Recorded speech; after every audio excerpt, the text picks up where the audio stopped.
बहुत पुरानी बात है। एक जंगल में दो पक्के दोस्त रहते थे। एक था गीदड़ और दूसरा था ऊंट। गीदड़ काफी चालाक था और ऊंट सीधा सा। ये दोनों दोस्त घंटों नदी के पास बैठकर अपना सुख दुख बांटते थे। दिन गुजरते गए और उनकी दोस्ती गहरी होती गई। एक दिन किसी ने गीदड़ को बताया कि पास के खेत में पके हुए तरबूज हैं। यह सुनते ही गीदड़ का मन ललचा गया, लेकिन वो खेत नदी पार था। अब नदी को पार करके खेत तक पहुंचना उसके लिए मुश्किल था। इसलिए वो नदी पार करने की तरकीब सोचने लगा। सोचते सोचते वो ऊंट के पास चला गया। ऊंट ने दिन के समय गीदड़ को देखकर पूछा, मित्र तुम यहाँ कैसे?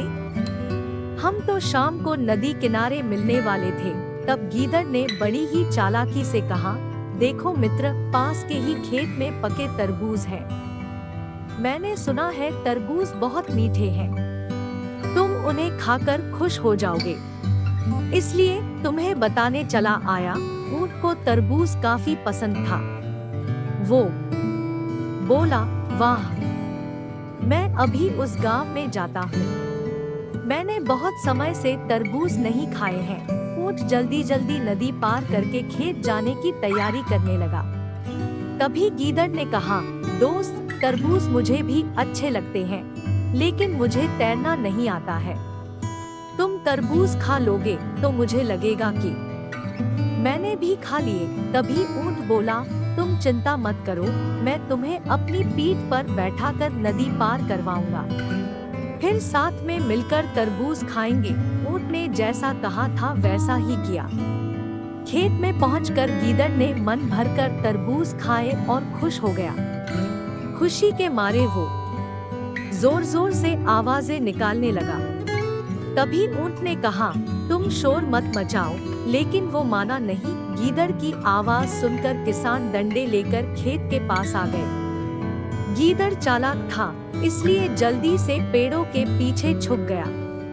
ऊंट का शरीर बड़ा था, इसलिए वो छुप नहीं पाया। किसानों ने गुस्से के मारे उसे बहुत मारा। किसी तरह अपनी जान बचाते हुए ऊंट खेत के बाहर निकला। तभी पेड़ के पीछे छुपा गीदड़ बाहर आ गया। गीदड़ को देखकर ऊंट ने गुस्से में पूछा, तुम क्यों इस तरह चिल्ला रहे थे? गीदड़ ने कहा कि मुझे खाने के बाद चिल्लाने की आदत है, तभी मेरा खाना पचता है। इस जवाब को सुनकर ऊंट को और गुस्सा आ गया। फिर भी वो चुपचाप नदी की ओर बढ़ने लगा। नदी के पास पहुंचकर उसने अपनी पीठ पर गीदड़ को बैठा लिया। इधर ऊंट को मार पड़ने से मन ही मन गीदड़ खुश हो रहा था। उधर नदी के बीच में पहुंचकर ऊंट ने नदी में डुबकी लगानी शुरू कर दी। गीदड़ डर गया और बोलने लगा, यह क्या कर रहे हो?